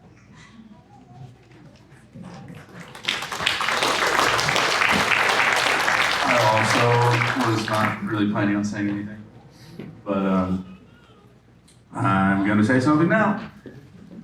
Hallie, that's Hallie, everyone who was just talking, was the person that introduced me to the Funny Farm. And in 2020, July of 2020, when Country Fair would have been happening, the elusive Funny Farm was having a party, and Hallie called me up and was like, hey, does your band want to come play out at my friend's party? And I was like, hell yeah, we do. And I didn't really know what to expect or what was gonna happen. It was the middle of COVID. I hadn't even been to a party in like 3 months. It seemed to be like we were forgetting what a party was. And that night, we actually played a live stream from this room for the Oregon Country Fair on this stage, and left here and drove out to the Funny Farm at like midnight and got out there. And I got out of my car, and Addison was the first person to come and greet me with a big fur coat on, and just gave me a big old hug, and I was like, hey, these people are real nice. And the rest of the band shows up, and they get out there, and they were really uncomfortable with being at a party. It was a weird time. We hadn't been in a group, and my people that I was gonna play music with they got there and they were like, actually, I don't feel comfortable with this. I'm gonna go home. And I was like, I respect that, and I hear you, and I hope you're not judging me or these people, but this is awesome. I'm gonna stay here, and I think I need to meet these people. And I proceeded to get high and hang out around the fire and play music all night long. In which case that night was the first time I ever saw the ice school tricycle. And Sam threw a snowball into my brand new guitar in the middle of the party. That's Sam, everybody. And it's not important, but it's context. And the sun is coming up, and at this point I hadn't met Matt or Jocelyn, but this beautiful couple comes down with the starling who was like a freaking peanut. She's like the size of a football. And I was sitting by the fire with Moose, one of the original Funny Farm dogs. And he's a really sweet boy, and I'm hanging out with him by the fire. And Matt comes walking up to me, and I hadn't met him ever before. I didn't even know who he was or who, at this point, who owned this land, where I was really. And he comes up to me, and he's kind of looking at me and looking at the dog. And he's like, "What's up, man?" He's like, "How's that dog?" I was like, "He's great." He's like, "All right, cool. Sometimes he's really weird with people, but he's like, he seems to really like you." And I was like, "Cool, what's his name?" And I was like, he's like, "Moose." He's like, "What's your name?" I was like, "Pete." He was like, "Damn, Moose loves Pete." And he's like, "I'm gonna make a sign back here and put it up and say, Moose loves Pete." And he was just so funny, and it was just a hilarious introduction, and I met his baby and all of his sweet friends, and the night of Matt's passing, I went out to the farm, and the first person to greet me, first creature, was Moose coming running up to my car. And I could just like feel Matt's love in that moment, and just hung out with Moose. And there's just so much love and collective just intertwining of people's lives in different circles of the like Eugene community at large that have crossed paths out at that place, really because of Matt. And like that night I met so many people. I think I met you that night, Alex, a bunch of people in this room. And I'm just so grateful to have been a part of that and still to be a part of that, and for Matt's weaving and open arms and just his whole vibe that he put forth into the world. And I hope to do my best to keep that alive. Thanks, y'all.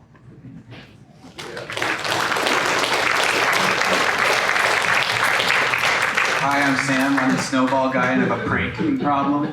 I met Matt and Jocelyn through Hallie, through doing snow cones with them. And some of the cool things about Matt was he was always just like everybody's best hype man of all time.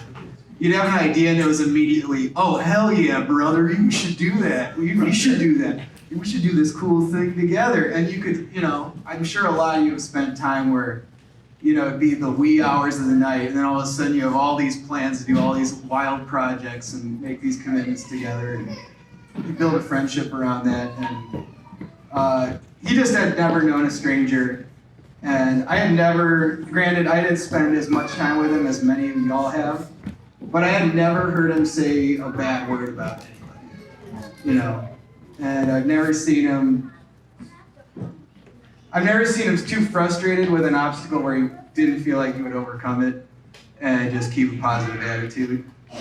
And those are things that I think we should all try to incorporate into our lives moving forward, and embody some of his qualities.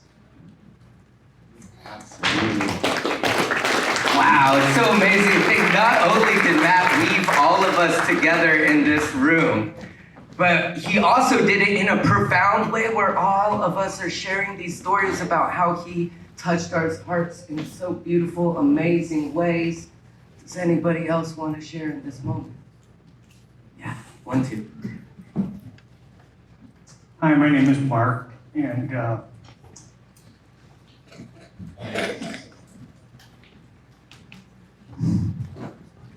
I'm Jocelyn's dad.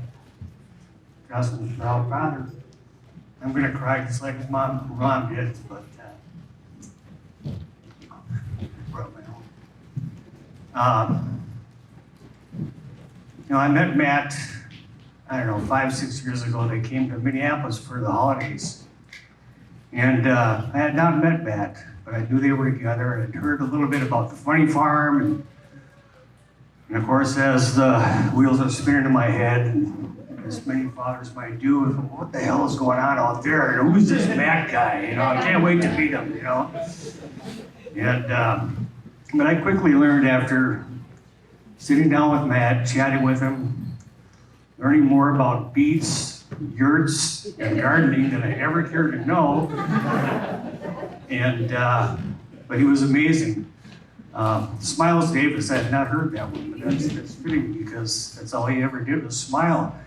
You know, when he got to Minneapolis, he was clearly out of his element, just, but he, you know what, he was not shy. He was, you know, everybody in my family, Jocelyn's mother's family, loved Matt. The moment we met him, you know, a funny story that happened just my last visit last January. I was out here, and Matt and Jossie and I decided we'd take the girls for pizza on a Sunday night, and it just so happened there was another family that had a birthday party going on. A lot of people coming in with balloons and presents, and Matt and Joss were sitting across from each other talking, having a pitcher of beer, and pretty soon we look around, and I guess this was my job, but I didn't know where the kids were, and neither did they. So, but we looked over, and the girls had decided to join this birthday party. There were presents, balloons over there. We didn't bring that. So, but in watching the interaction between Matt and Jocelyn, I knew she was in the right place. And the way they looked at each other, the twinkle in his eye, they were I don't even know what they were talking about, but just watching them, the way they looked at each other, I knew how much he loved her, and I know how much she loved him.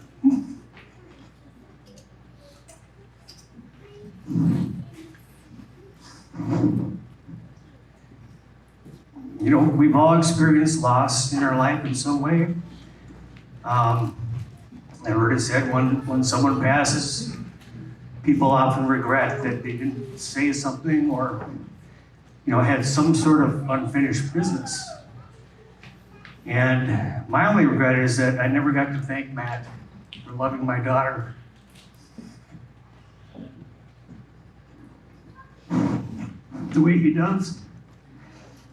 And I'm not ready to speak of him in the past tense yet, because I know he's in this room with us today, loving her, loving those beautiful girls, and loving each and every one of you. You know, Jocelyn doesn't come to Minneapolis much anymore, and when I come out here, I understand more and more why, because she has a family right here with all of you. And I'm so grateful for that. You know, when I had heard Matt had passed, my immediate thought was, oh my God, I've got to get out there today. And I was quickly reassured by Jocelyn and my family that, you know, she has plenty of support out here. And it's just been such a gift, and we're all so grateful. I can speak for everybody else back home that, you know, we're just astounded and overwhelmed with the love and support that she gets from everybody out here. And Matt, I'm going to thank you for loving my daughter the way you do, and making me grandfather of two most beautiful little girls on this planet. I may be biased, but thank you, Matt. I love you.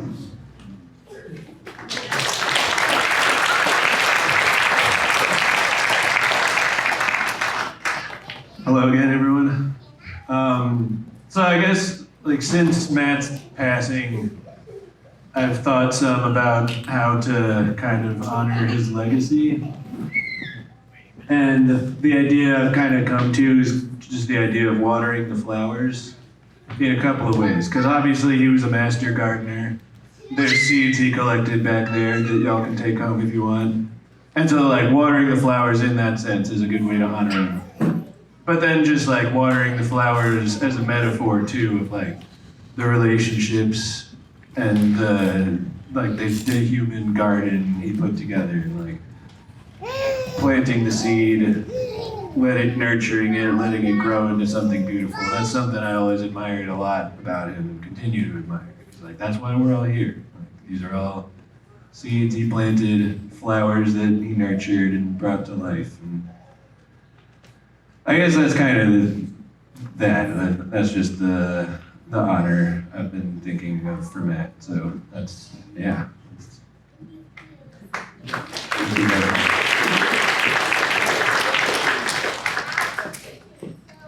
Hey guys, I feel like I should probably say something.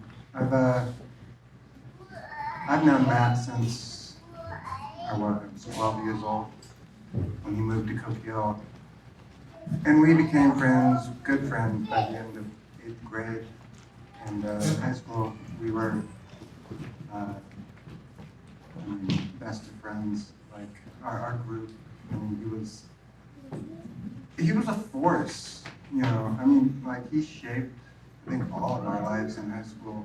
I mean, like I don't think I would have known hardly any of the people except for the people I went to high school with without him. Because you know, he got me into punk, and he was in the band Aborted Fetuses with Dan and Nick back there. And then we discovered MySpace and like found the Coos Bay punk band, The Machines, with Jake and Nick and Caleb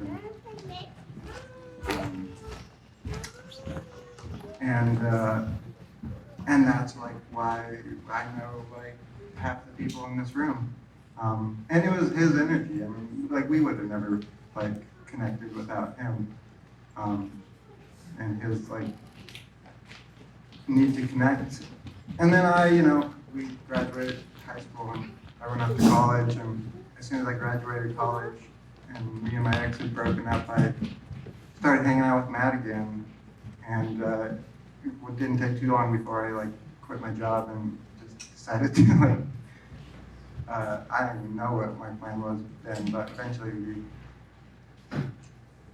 after that, he was my partner in life until just now. And I don't think I could have done it with anybody else, because I have a hard time connecting with people, but only somebody like that could I have connected with so well, because he did all the heavy lifting there, and he was weird enough, too. He was hilarious. He was so funny. He was one of the funniest people. In high school, we had our friend Brian. Brian passed, at the end of senior year. That was really tragic. And Brian was his best friend. And Brian was hilarious, too. I can't imagine, what they would have done together. I think it's only because Brian passed that, eventually I ended up such part of his life. Because, man, that would have been something else. I mean, those two are they were the most amazing people I've ever known, probably will ever know. Yeah, he really is, I think about significant relationships, not just romantic relationships, but there's only a few significant relationships in my life, and I think he was the most significant relationship in my life. And he probably was for a lot of people, because that's who he was. So I love you, Matt, and I'm really going to miss you. And I'm so glad that there's so many things to remember you by, your beautiful children, and the land that we stewarded together. So, that's it.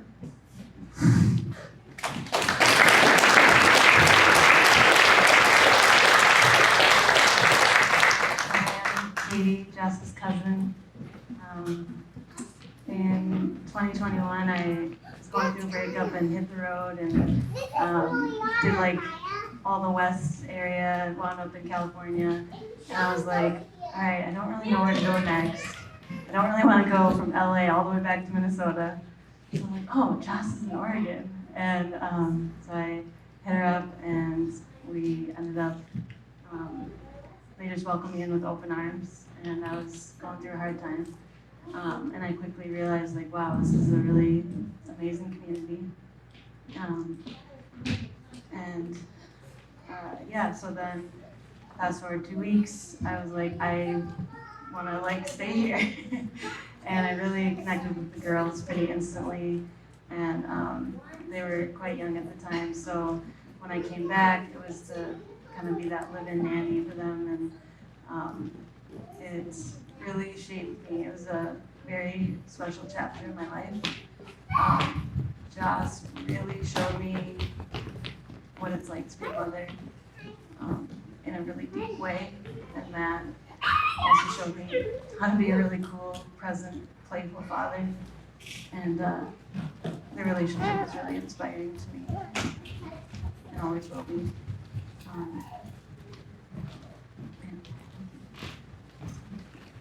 Thank you.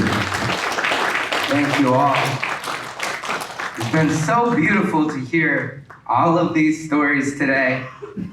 And in a minute, we're gonna put on a slideshow of Matt. I wanna say a few words too, though. I wanna say a few words first. I encourage those of you that maybe didn't speak in this space to share more stories and more love and more smiles about Matt as we eat dinner and as we party tonight. And I want to thank every one of you for being here. Look at what an amazing, beautiful cast of characters that Matt collected. We are a reflection of his life, and that's so beautiful to me because I consider so many of you my family. You're my tribe of people who I love, and I wouldn't know most of you if it wasn't for Matt. Opening his heart and his arms to me and his land to me when I was in the hardest, toughest, most broken portal of my entire adult life. He welcomed me with a smile and play. And I remember that day that we met at that community market where he just looked at me and goes, "Oh my God, you like plants and music too?" He was like, "Let's be friends." And I needed a friend at that time. I was like, okay. And the hopeful child, I remember I went home, I told my roommates I was living with, I met somebody named the hopeful child. And the hopeful child was the perfect name for him. For from that first time I saw him when he asked if he wanted to be friends, I was like, of course I want to be your friend, dude. Till the last time I saw him at the Funny Farm party, for his party. He had that spark of childlike joy, of magic, of hope in his eyes. And to transition out of this physical form, out of this life, with that light still alive in one's eyes, to me, that is to have lived a successful life. And so, now our dearly departed brother, father, friend, farmer, wizard, and goofball has left us for the next destination in his soul's cosmic journey. And may all of the love that we have for him, may our prayers help him along that journey. And may we remember that love, the vibrations that he expressed with us in his lifetime. And may we know that it's okay to cry, to grieve, and to be sad, for we are currently in this human experience to feel and to learn from these emotions and to heal through these emotions that he has blessed us with. So may we feel all the feels that the hopeful child blessed us with. May his childlike, joyous attitude, his love and his openness and the way he opened his arms and his heart for us and helped cultivate and pollinate this community.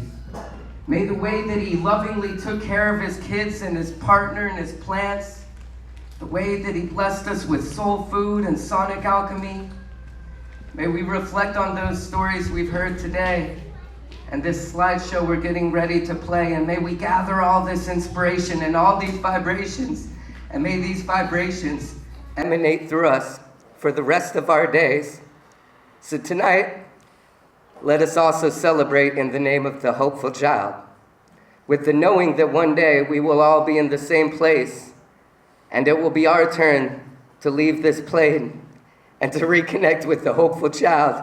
I know he's going to be ready with food and that dance floor, and it's going to be a party, it's going to be a divine time. I'm so excited for that time, but in the meantime, may we know and he know that we can see his smile alive in our smiles. And we say, we love you, hopeful child. We love you, Matt. Love you, Matt. Let the video play.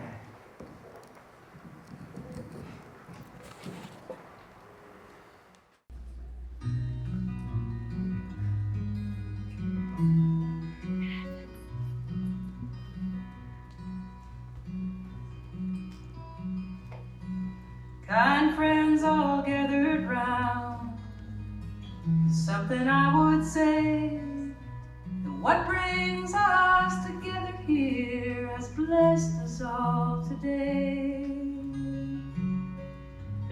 Love has made a circle that holds us all inside, where strangers are as family, loneliness can't hide. You must give yourself to love, if love is what you're after. Open up your hearts to the tears and laughter, and give yourself to love. Give yourself to love.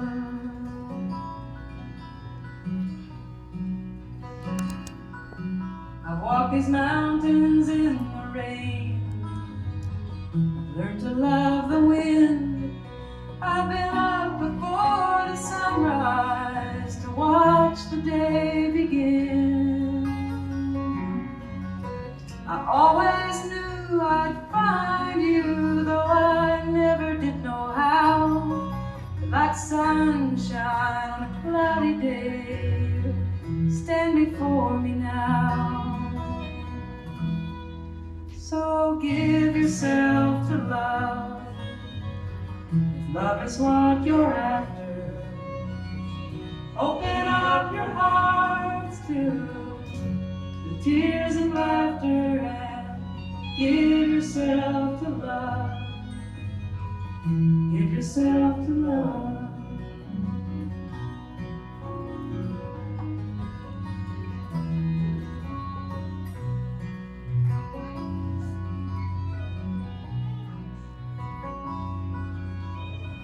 Love is born in fire, it's planted like a seed.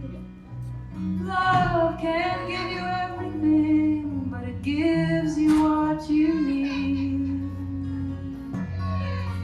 And love comes when you're ready, love comes when you're afraid. Will be your greatest teacher, the best friend you have made. So give yourself to love, if love is what you're after. Open up your hearts to the tears and laughter, and give yourself to love. Give yourself to love. Give yourself to love. Love is what you're after. Open up your hearts to the tears and laughter, and give yourself to love. Give yourself to love.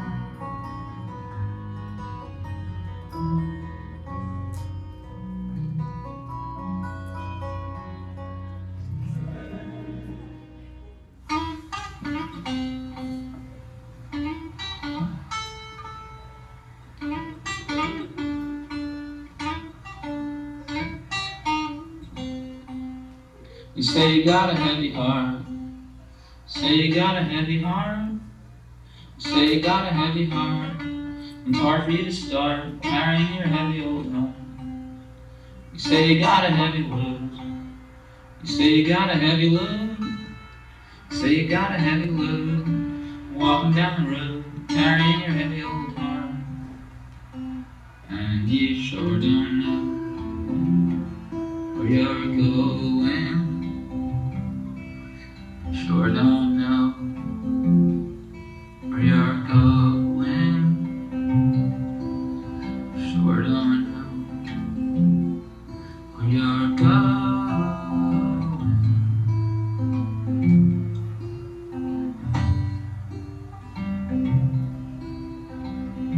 But I say the sun don't know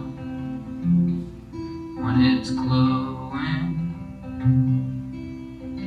Flower don't know when it's growing. River don't know when it's flowing.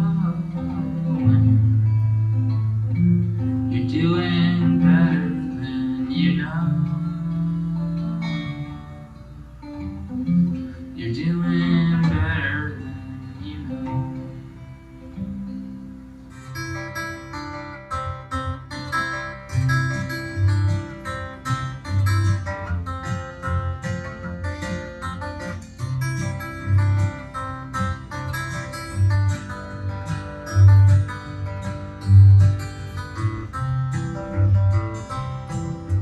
She don't like her eggs all runny. She thinks crossing her legs is funny. She looks down her nose at money. She gets it on like the Easter bunny. She's my baby, I'm her honey. I'm never gonna let her go. He ain't got laid in a month of Sundays. Caught him once and he was sniffing my undies. He ain't too sharp, but he gets things done. Drinks his beer like it's oxygen. He's my baby, and I'm his honey. Never gonna let him go. In spite of ourselves, we'll end up sitting on a rainbow. Against all odds, honey, we're the big door prize. We're gonna spike our noses right off of our faces. There won't be nothing but big old hearts dancing in our eyes.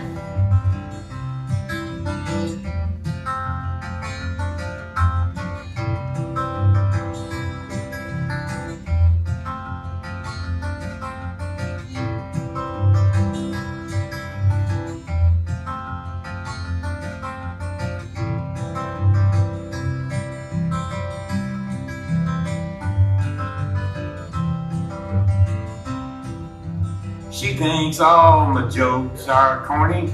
Convict movies make her horny. She likes ketchup on her scrambled eggs.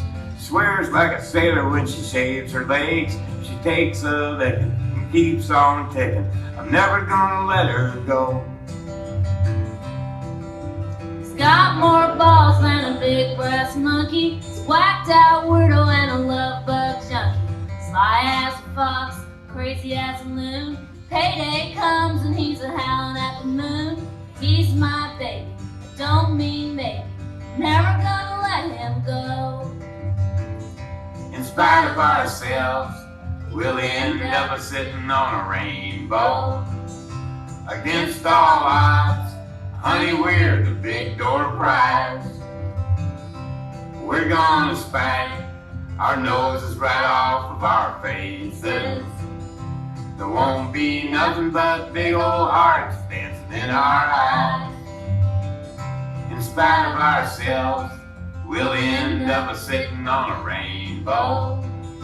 Against all odds, honey, we're the big door prize. But we're gonna spank our noses right off of our faces. There won't be nothing but big old hearts dancing in our eyes.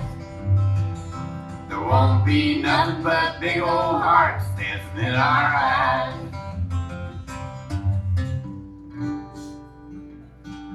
If my words did glow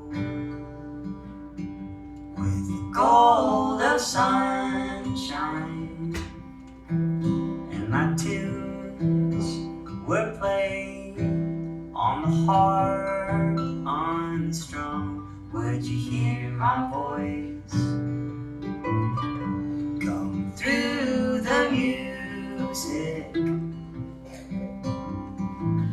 would you hold it dear, as it were your own? It's a hand-me-down.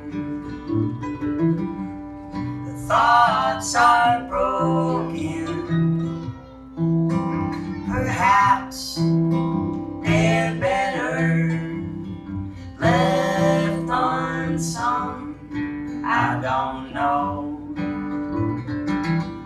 don't really care. Let there be songs to fill the air. Ripple in still water,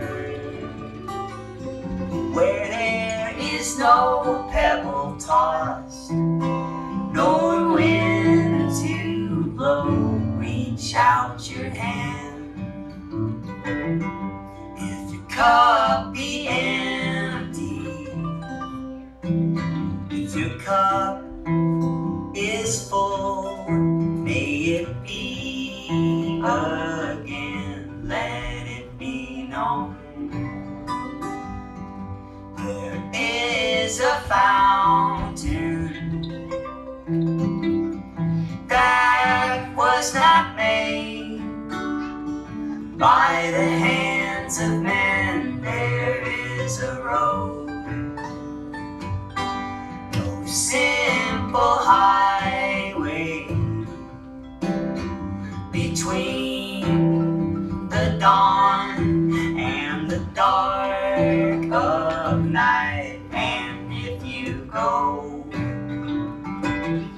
no one may follow. That path is for your steps alone. Ripple in still water, where there is no pebble tossed, nor wind to blow. You who choose to lead must follow, and if you fall, you fall alone. If you should stand, then who's to guide you? If I knew the way, I would take you home. I've seen Jesus play with flames in the lake of fire. I was standing.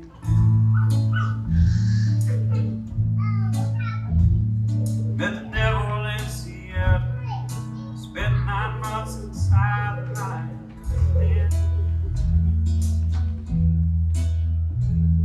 Met Booty here another night. Showed me glory my way.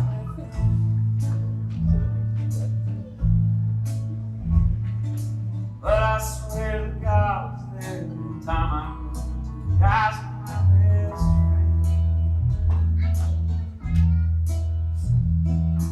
Says my son, it's all been done. Someday gonna wake up old and gray. Go and try and have some fun. Show once every woman, meet and greet, cheat along the way. There's a gate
We out here, we practice some food culture out here. We're really out here practicing food culture out here. Food culture.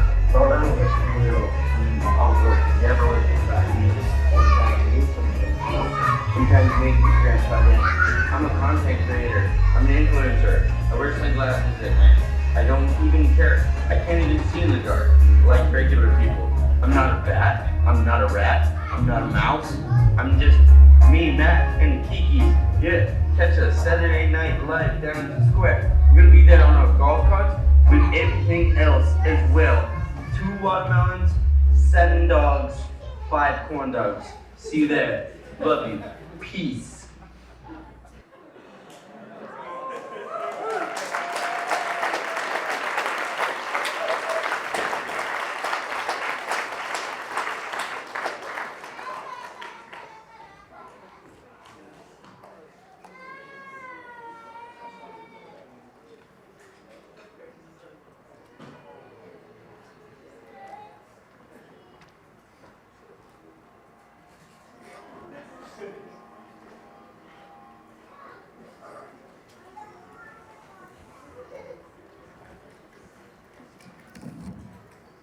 So there's food in the back. And now it is time for us to eat and celebrate in the ways that the hopeful child would want. And so it's also to echo Luke, let's tell each other that we love each other. Let's make it weird. Hopeful child wasn't afraid of that. It's that video just showed. And let's continue to celebrate.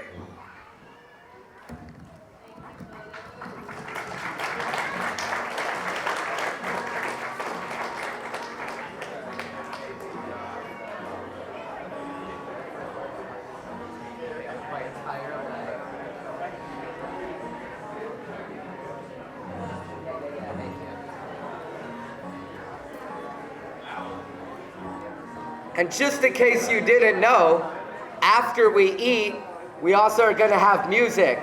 And you are invited to participate and dance and laugh, enjoy that dance floor and that musical vibes with us tonight. Let's celebrate.